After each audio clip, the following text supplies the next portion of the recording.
This is a book I was very curious about, and so when I was offered by Tor the chance to be part of their blog tour, I of course said yes and dove straight in. One for My Enemy by Olivie Blake is my first book from Blake, but I do have the Atlas 6 on my shelves and I really do need to get to it at some point. This is advertised as a fantastical Romeo and Juliet retelling. I was really curious as to how that was going to play out and also to experience Blake's writing style. I will say that my package from Tor came with a box of tissues and I did not need these for this book. They came in very handy.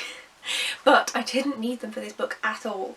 Whilst I was invested in the characters and their outcomes, I wasn't emotionally invested. And I feel like that actually sums up my overall thoughts on the book quite well. The short chapters meant that I was getting through loads of pages in each sitting and the plot was constantly moving, but I never felt like I was emotionally connected to the characters themselves, which is something that for me personally is quite important. The writing in this book is definitely interesting. It's very lyrical, and whilst that can be beautiful, and at points there were some incredibly quotable sentences, there were also points where it just felt very unnatural. It was as though Blake was trying a little too hard to impress her English teacher when she was 16. You know what I mean? So sometimes it did pay off and sometimes we did get these gorgeous sentences, but sometimes it was just a little too contrived. Given that this is a Romeo and Juliet retelling, romance is supposed to be a pretty big aspect of this book. Unfortunately for all of us, I am not a romance reader. I do think that Blake did a really good job at playing with the concept of Romeo and Juliet and interweaving the original Shakespearean play into this plotline that she has and making it something different and new while still being recognisable. That can be really difficult for authors to do, and I do think that she's done that very well. I also personally prefer this type of retelling where it is a lot more broken up and you get a lot more of the author's own personal style, because I've read Romeo and Juliet before. I want to read from Olivie Blake, so I do prefer this type of retelling. There are 3 different romances in here, one of which I'm not going to mention because it's a spoiler, but the other 2 I can talk about. The first is Masha and Dima, which is the 2 oldest siblings from the rival families. I actually really enjoyed how the storyline was written out. It was very fantastical and over the top, but also kind of realistic, or as realistic as you can be in a fantasy version of our world. The pacing was done really well with their emotions and how they rose and fell, and Dima, oh my gosh, he is now going to make so many boyfriends struggle to reach the heights that that man reaches.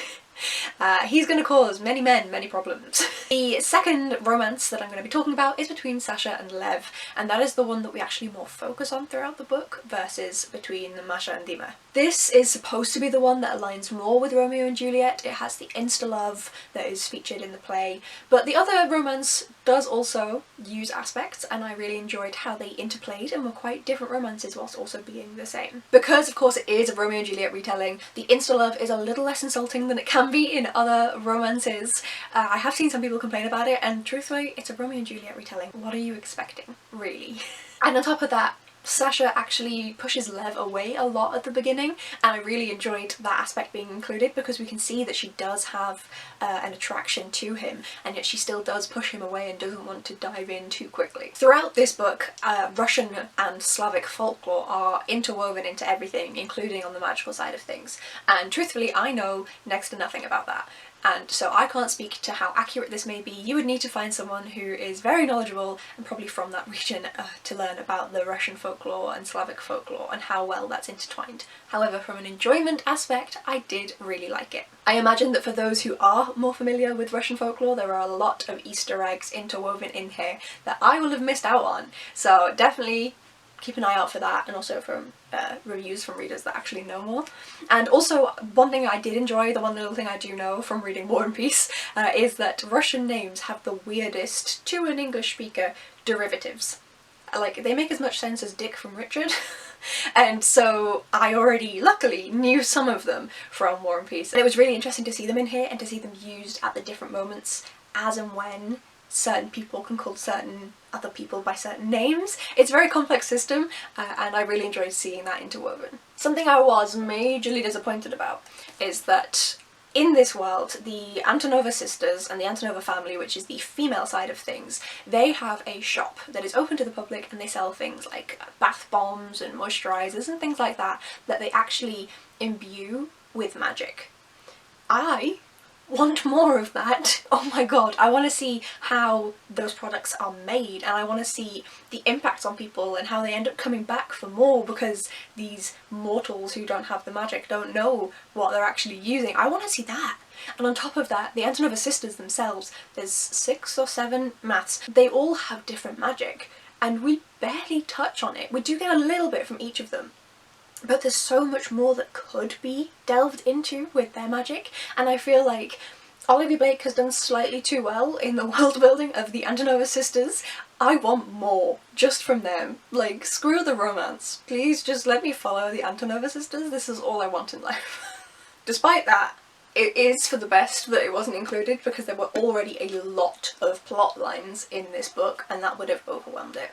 That is one of my negatives. The ending is supposed to be this big moment, but because there's been so much interwoven and so many reveals, the momentum just isn't maintained with everything that's going on around it.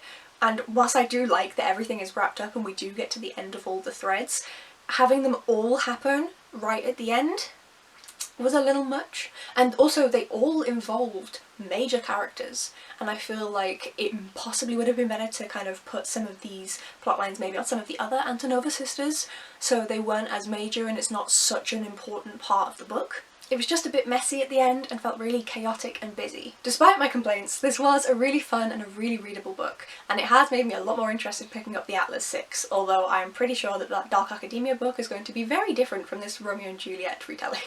But I am really interested to see how Blake's writing is in the Atlas 6 and how well that plays into the Dark Academia setting. Thank you again so much to Tor and Pam Macmillan for sending this book my way.